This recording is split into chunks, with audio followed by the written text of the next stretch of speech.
Spain, നിങ്ങൾ ഏറ്റവും അർഹിച്ച വിജയമാണിത്.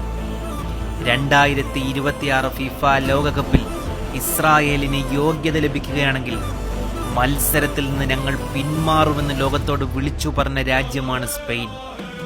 അന്ന് പലരും ചോദിച്ചു, ഇത് കളിയല്ലേ, ഇവിടെ രാഷ്ട്രീയമുണ്ടോ? പക്ഷേ സ്പെയിനിന് കളിയേക്കാൾ പ്രധാനം ഗാസയിൽ പിടഞ്ഞു വീടുന്ന ലക്ഷം വരുന്ന മനുഷ്യരായിരുന്നു.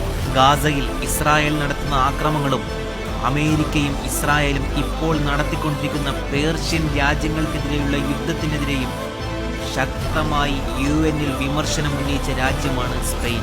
2025 ഒക്ടോബറിൽ സ്പാനിഷ് പാർലമെന്റിൽ ഇസ്രായേലിന് ആയുധങ്ങളും സാങ്കേതികവിദ്യയും വിൽക്കുന്നത് നിരോധിച്ചുകൊണ്ടുള്ള നിയമം അവർ നടപ്പിലാക്കി. ഒരു കമ്പനിയുടെയും കണക്ക് പുസ്തകത്തിൽ ഫലസ്തീൻ ജനതയുടെ രക്തം പുരളാൻ പാടില്ല. ഇസ്രായേൽ പരസ്യങ്ങളെ നിർത്തലാക്കിക്കൊണ്ട് സ്പാനിഷ് ഉപഭോക്തൃ മന്ത്രി പാബ്ലോ പറഞ്ഞ വാക്കുകളാണ്. യൂറോപ്യൻ യൂണിയനിൽ പല രാജ്യങ്ങളും ഇസ്രായേലിനെ എതിർക്കുന്നതിൽ വിസമ്മതം കാണിച്ചപ്പോൾ ഗാസയിലും റഷ്യൻ ഉക്രൈൻ യുദ്ധങ്ങളിലും യൂറോപ്പിന്റെ ഇരട്ടത്താപ്പിനെ ശക്തമായി വിമർശിക്കുകയായിരുന്നു സ്പെയിൻ പ്രധാനമന്ത്രി.